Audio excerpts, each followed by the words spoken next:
Hello friends, welcome to Cooktails. আজ আমি আপনাদের সাথে শেয়ার করে নেব আলু দিয়ে মুরগির লাল ঝোলের রেসিপি। এই রেসিপিটা মোটামুটি সবারই পরিচিত, তবে আমি করব একটু অন্যভাবে। তাহলে চলুন রান্নাটা শুরু করি। সবার প্রথমে কড়াতে সর্ষের তেল গরম করে নিয়ে টুকরো করে কেটে রাখা আলুগুলো আমি ভেজে নেব। পুরো রান্নাটা আমি কিভাবে করি তা জানতে ভিডিওটি শেষ অবধি দেখতে থাকুন। আর আমার বানানো এই রেসিপিটা যদি আপনাদের ভালো লাগে তাহলে অবশ্যই লাইক কমেন্টের মাধ্যমে তা আমাকে জানাবেন। আপনাদের করা একটা লাইক বা কমেন্ট আমাকে নতুন নতুন রেসিপি ট্রাই করতে খুবই মোটিভেট করে। আলুগুলো ভাজার সময় আমি সামান্য নুন আর হলুদ গুঁড়ো দিয়ে দিয়েছিলাম। আলুগুলো লালচে করে ভাজা হয়ে গেছে। এবারে আমি ওই একই তেলের মধ্যে চিকেনের টুকরোগুলো ভেজে নেব। খুব বেশি ভাজার দরকার নেই, মিনিট 3-4 ভাজলেই হবে। চিকেনটা রং পরিবর্তন করে হালকা ব্রাউন হতে শুরু করলেই এটা নামিয়ে নিতে হবে। অনেক সময় যখন চিকেনটা কাঁচা অবস্থায় ম্যারিনেট করা হয় বা গ্রেভিতে দিয়ে রান্না করা হয়, একটা হালকা গন্ধ থাকে যেটা অনেকেই পছন্দ করেন না। চিকেনটা ভেজে নিলে সেই গন্ধটাও থাকবে না, তাছাড়া স্বাদটাও বেশ অন্যরকম হবে। এবার এই ভেজে নেওয়া চিকেনটাই আমি ম্যারিনেট করে রাখবো। তার জন্য এর মধ্যে দিয়ে দিয়েছি পরিমাণ মতো দই, কাশ্মীরি লঙ্কা গুঁড়ো, ধনে গুঁড়ো আর গরম মশলা গুঁড়ো। দিয়ে দিচ্ছি কাঁচা লঙ্কা কুচি আর স্বাদ মতো নুন। সব কিছু ভালোভাবে মাখিয়ে নিয়ে চিকেনটা মিনিট 10-15 ম্যারিনেট করে রাখবো।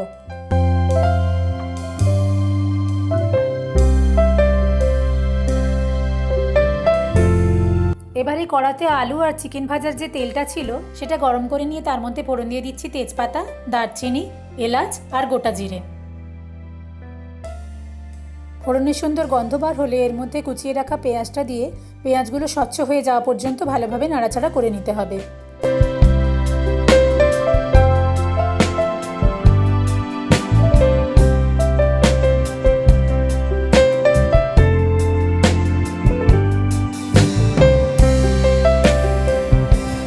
দিয়ে দিচ্ছি আদা রসুন বাটা।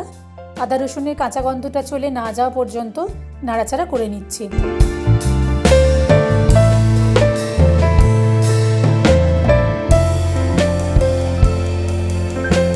এরপর টমেটো পেস্টটা দিয়ে ভালোভাবে কষিয়ে নিচ্ছি যতক্ষণ পর্যন্ত না মশলার গা থেকে তেলটা আলাদা হয়ে যায়।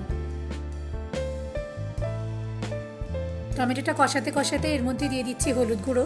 সামান্য নাড়াচাড়া করে নিয়ে দিয়ে দেবো কাশ্মীরি লঙ্কা গুঁড়ো।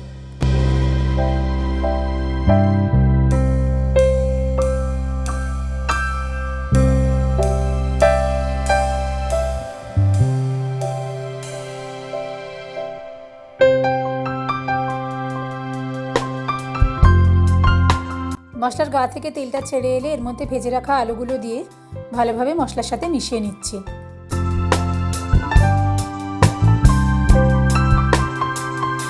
মিনিট 5 কড়াইতে চাপা দিয়ে রান্নাটা হতে দেবো যাতে আলুগুলো নরম হয়ে আসে।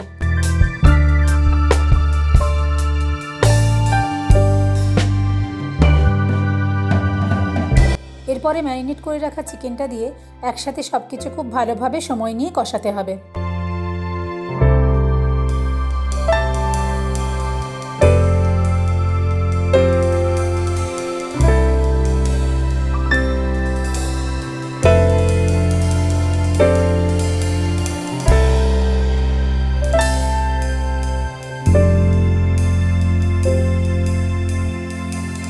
এরপরে 6-7 মিনিট কড়াইতে চাপা দিয়ে রান্নাটা হতে দেব।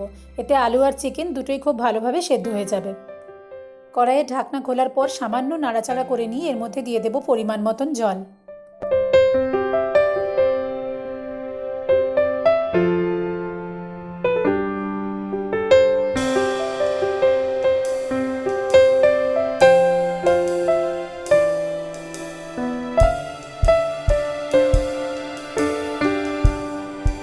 আবারও মিনিট 2 কড়াইতে চাপা দিয়ে রাখবো।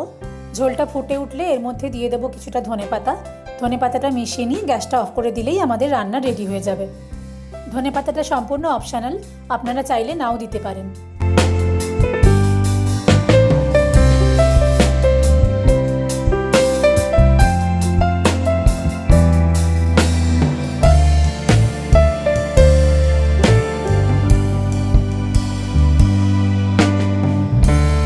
আমাদের আজকের রান্না আলু দিয়ে চিকেনের লাল ঝোল তৈরি হয়ে গেছে।